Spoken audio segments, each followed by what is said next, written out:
Imagine a man whose name alone made the kings of Europe tremble. A military genius who rose from a small Mediterranean island to become Emperor of France.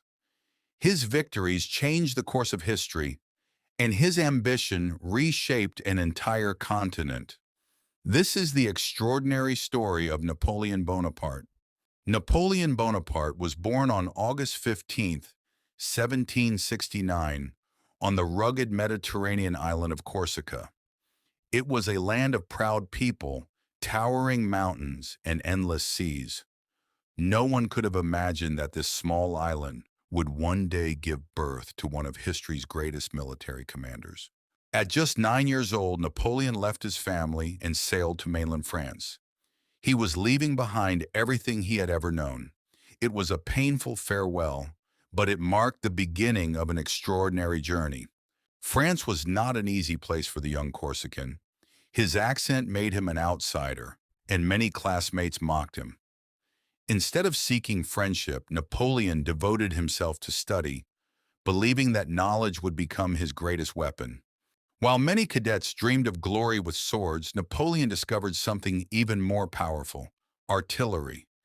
He mastered mathematics, learned how to position cannons, and began thinking about battles in ways few officers ever imagined. In 1793, France was fighting for survival. The strategic port of Toulon had fallen into the hands of royalist forces supported by the British Navy. A young artillery officer named Napoleon proposed a bold plan: capture the high ground overlooking the harbor. His strategy worked perfectly. Within days, the British fleet was forced to withdraw. At only 24 years old, Napoleon had become the rising star of the French army. Toulon changed everything. Napoleon's victory earned him promotion to brigadier general before the age of 25.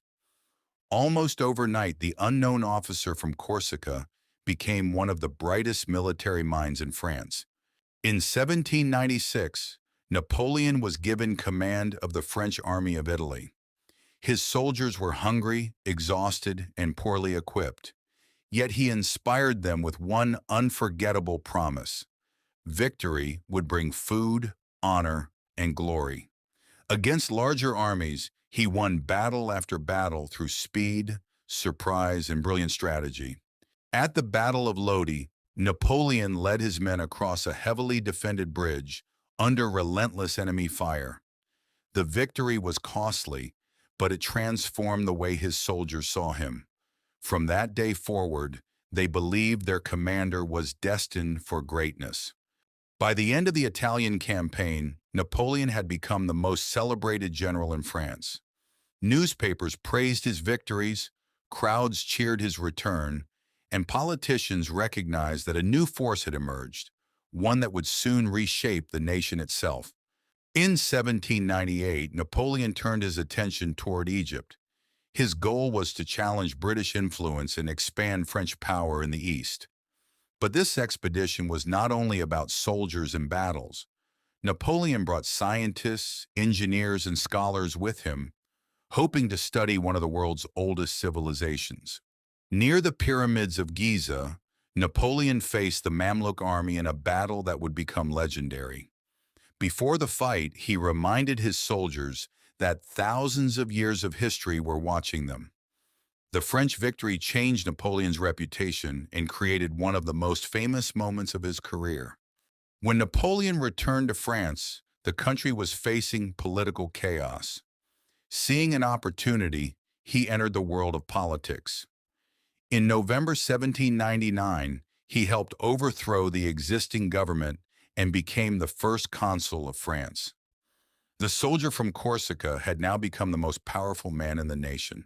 As first consul, Napoleon began rebuilding France. He introduced reforms, reorganized the government, and created institutions that would influence the country for generations. But his ambition continued to grow, and many wondered how far he intended to go. In 1804, Napoleon made the ultimate statement of power. In a grand ceremony in Paris, he crowned himself Emperor of the French. The young boy who once left Corsica with nothing had risen to the highest position in France. In 1800, Napoleon led his army through one of the most dangerous landscapes in Europe. Crossing the Alps was not only a military operation, it was a symbol of determination and ambition. Against all expectations, his army descended into Italy and changed the balance of power once again. In 1805, Napoleon achieved one of his greatest victories at the Battle of Austerlitz. Facing two powerful enemy armies, he used deception and strategy to create a battlefield masterpiece. The victory confirmed him as one of history's greatest military commanders. But ambition came with a heavy price. In 1812, Napoleon invaded Russia with one of the largest armies ever assembled.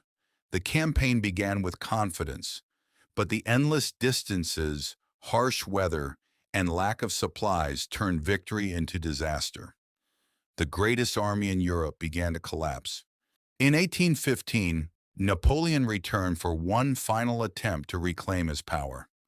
But at Waterloo, he faced a united European coalition determined to stop him. The battle ended in defeat, marking the end of his reign and the fall of the empire he had built. After his final defeat, Napoleon was sent into exile on the remote island of St. Helena. Far from the battlefields where he once commanded millions, he spent his final years reflecting on his extraordinary life. He died in 1821, but his name remained forever written in history. Napoleon's rise from a forgotten island to the throne of an empire is one of the greatest stories ever told, a tale of ambition, genius, and the price of power. But his story is just the beginning. History is full of legends waiting to be uncovered. So hit that like button, subscribe now, and join us as we bring the next untold story to life.